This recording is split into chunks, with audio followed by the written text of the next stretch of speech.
Dans ce travail sur PowerPoint, vous avez besoin d'insérer une image que vous allez trouver ici dans OneNote et le texte que vous avez à insérer à certains endroits se trouve dans le fichier ici.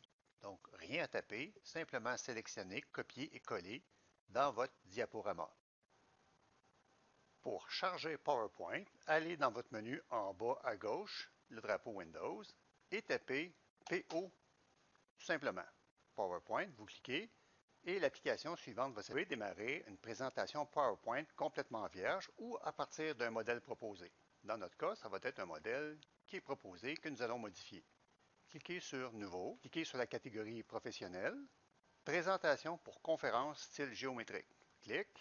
Clique sur Créer. Pour une présentation en classe ou dans le cadre du travail, PowerPoint peut très bien se prêter à l'exercice. Plusieurs diapositives sont proposées à titre d'exemple dans ce thème. Roulez le diaporama, cliquez sur Diaporama, puis cliquez à partir du début ou faire la touche F5. Pour modifier du texte, simplement cliquez dans le boîtier en question et modifier le texte en conséquence. Même chose pour un autre boîtier, double-clic et changer l'information en conséquence. Si vous souhaitez changer des photos déjà existantes dans la présentation actuelle, vous cliquez sur la photo de cette manière et vous faites la touche Supprime sur le clavier. Ensuite, une icône se propose dans le fond. Vous cliquez, puis vous choisissez la photo que vous souhaitez voir insérée sur la diapositive. Par exemple, celle-ci. Clique, Insérer. Pour supprimer une diapositive, allez dans le volet de gauche, cliquez avec le bouton droit sur la diapositive voulue, bouton droit, puis cliquez sur Supprimer la diapositive dans le menu.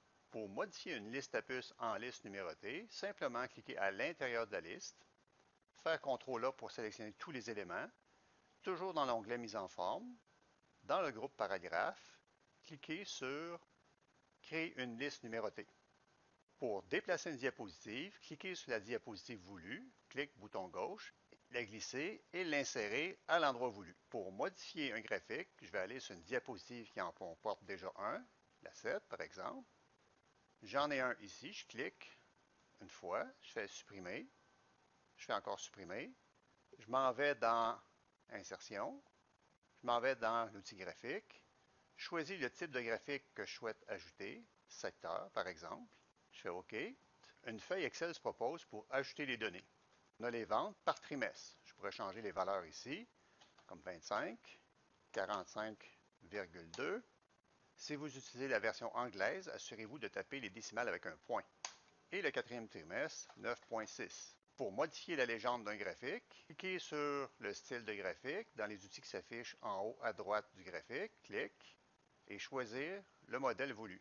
Par exemple, celui-ci. Pour changer le titre, cliquez sur le titre en haut, faire CTRL A et tapez le texte voulu. Pour redimensionner le graphique, sélectionnez le graphique, prenez un des coins, ajustez-le avec la flèche, cliquez à l'extérieur, recliquez sur la bordure du graphique. Avec la flèche tout azimut, vous cliquez avec le bouton gauche et vous déplacez le graphique à l'endroit voulu sur la diapositive. Pour insérer une image, par exemple la diapositive, supprimez le texte là où vous souhaitez voir insérer l'image. Par exemple, le texte qui est ici, il y a deux boîtiers. Je vais cliquer sur le premier boîtier, supprimer.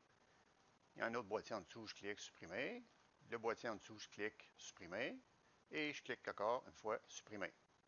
Pour insérer une image, insertion, image, cet appareil, choisir l'image, insérer. Dimensionnez-la selon vos.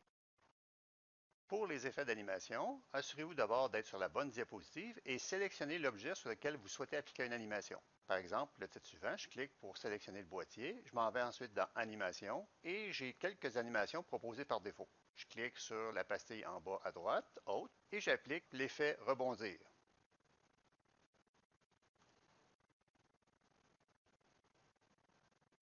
Si on souhaite changer la séquence de démarrage, toujours en s'assurant qu'on a l'objet sélectionné, on a ici Démarrage, au clic, avec la précédente, après la précédente. Donc, cette animation que je viens de faire sera démarrée lorsque je vais cliquer. Pour appliquer les options de l'effet, cliquez d'abord sur l'objet sur lequel vous souhaitez l'option d'effet, puis cliquez sur la pastille Options de l'effet. Choisir l'orientation de l'effet, par exemple du haut.